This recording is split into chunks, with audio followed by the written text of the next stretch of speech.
বহুব্রীহি সমাস কিভাবে চিনব?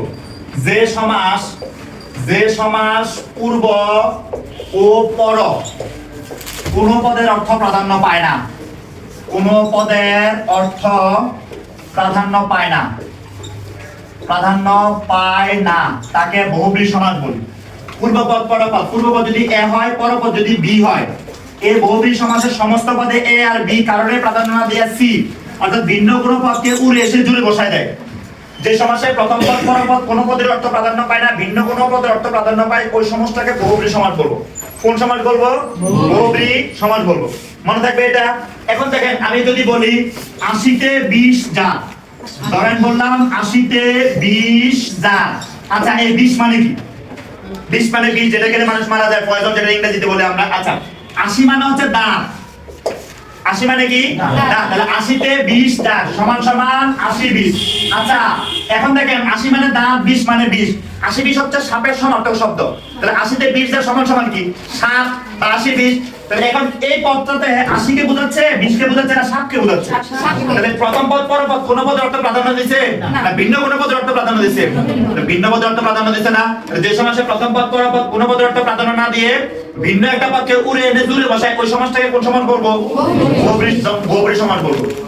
বিষয়টা বুঝতে পারছি? মনে থাকবে? ক্লিয়ার এটা? আচ্ছা, আবার ধরেন আমি যদি বলি চৌচালা। চৌচালা মানে কি? 4 চালা টিনের ঘর এরকম না? চৌচালা ঘর দেখছেন? 2টা চালের এরকম, 2টা চাল এরকম ভাবে থাকে, ওটাকে কোন ঘর বলে আমরা? চৌচালা টিনের ঘর বলি না? চৌচালা টিনের ঘরকে বাংলায় পায় 4 চাল আছে দাঁড়। 4 চাল আছে দাঁড়। তাহলে এখন দেখেন বাংসিনে এটা বেলবাঙ্ক, এই পূর্বপদ 4, পরের পদ চাল, একটা 4 একটা চাল। চাল মানে ভাতের চাল, না চাল মানে ঘরের ছাউনি। ঠিক আছে? চৌচালা 4 চাল আছে দাঁড়। এই 4 চাল আছে দাঁড় চৌচালা বলতে আমরা ঘরে বুঝি। চালকে বুঝি না, চালকে বুঝি না, ঘরকে বুঝি। ঘরকে বুঝি না, ঘরকে বুঝি না। এটাকে বাংলায় পাই 4। তাহলে প্রথম পদ পরপদ কোন পদের অর্থ প্রাধান্য পাইছে না ভিন্ন কোন পদের অর্থ প্রাধান্য দিচ্ছে? ভিন্ন পদের অর্থ প্রাধান্য দিচ্ছে না। তাহলে এটাকে কোন সমাস বলবো? বহুব্রীহি সমাস বলবো। মনে থাকবে? এবারে আসেন বহুব্রীহি সমাসের প্রকার ভেদ লিখেন। Noun plus adjective. মনে রাখবো, নাউনের সঙ্গে যদি অ্যাডজেক্টিভ বসে সেটা সমানাধিকরণ বহুব্রীহি। একটা বিশেষ্য, নাউন মানে বিশেষ্য, অ্যাডজেক্টিভ মানে কি? বিশেষণ। তাহলে একটা বিশেষণের সঙ্গে যদি একটা বিশেষণ বলতে সেটাকে কি বলবো আমরা? সমানাধিকরণ বহুব্রীহি বলবো। ধরেন আমি যদি বলি সুকণ্ঠজার বা সুন্দর কণ্ঠজার, অথবা ধরেন আমি সমাসটাকে লিখি, সমস্ত পদটাকে লিখি। আমি যদি বলি সুকণ্ঠী, বাংলায় পাই সুন্দর কণ্ঠজার। এটা না? এ দেখেন সুন্দর কোন পদ? বিশেষণ না অ্যাডজেক্টিভ না? আর কণ্ঠ কোন পদ? নাউন না? তার মানে এটা অ্যাডজেক্টিভ, এটা হচ্ছে নাউন। এটাই তো সুন্দর কণ্ঠজার সমান সমান কি বলি আমরা? সুকণ্ঠ বা সুকণ্ঠী। তাহলে সুন্দর একটা পদ, কণ্ঠ একটা পদ। সুকণ্ঠী বলতে কুকিলকে বোঝায়। কোন প্রাণী কণ্ঠ সুন্দর?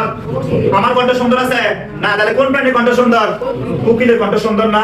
তাহলে এই সুকণ্ঠী বলতে আমরা সুন্দরকে বোঝাই, কণ্ঠকে বোঝাই না প্রাণীকে বোঝাই? কুকিলকে বোঝাই না। তাহলে প্রথম পদ পরের পদ কার প্রাধান্য দিছে না ভিন্ন পদের প্রাধান্য দিছে? ভিন্ন পদের প্রাধান্য দিছে না। তাহলে এটা কোন সমাস হবে? বহুব্রীহি। কোন বহুব্রীহি? সমানাধিকরণ বহুব্রীহি। সমানাধিকরণ বহুব্রীহিতে কার সঙ্গে কার মিলন ঘটে? নাউনের সঙ্গে অ্যাডজেক্টিভের। আমি যদি ধরেন বলি যে নীল যে পরি সমান কি হবে? সমান সমান নীল পরি। তাহলে নীল পরি বলতে নীলকে বুঝি, পরি কি বুঝি? একটা ব্যক্তিকে বুঝি। ওই ব্যক্তিটাকে বুঝি না যারা পরি, যারা সম্বোধন করে, বুঝি কিনা? এই যে দেখেন, নীল একটা অ্যাডজেক্টিভ বা বিশেষণ পদ, পরি একটা নাউন পদ। নাউন কিনা? যে সমাসে বিশেষণের সঙ্গে বিশেষ্যের সম্পর্ক ঘটবে সেটাকে কোন ধরনের বহুব্রীহি বলবো? সমানাধিকরণ বহুব্রীহি বলবো।